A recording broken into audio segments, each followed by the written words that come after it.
তাকে দেখা যায় না, কিন্তু তাকে অনুভব করা যায়। আর তিনি বলেছেন তিনি কাছে, ডাকলেই তিনি ডাকে সাড়া দেন। আমরা চাইলেই তার কাছে যেতে পারি।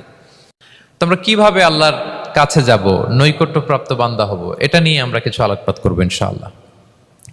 আল্লাহ তাআলা পবিত্র কালামুল্লাহ মাজিদে আমাদেরকে জানিয়ে দিয়েছেন কিভাবে আমরা তার আরো কাছে যেতে পারি।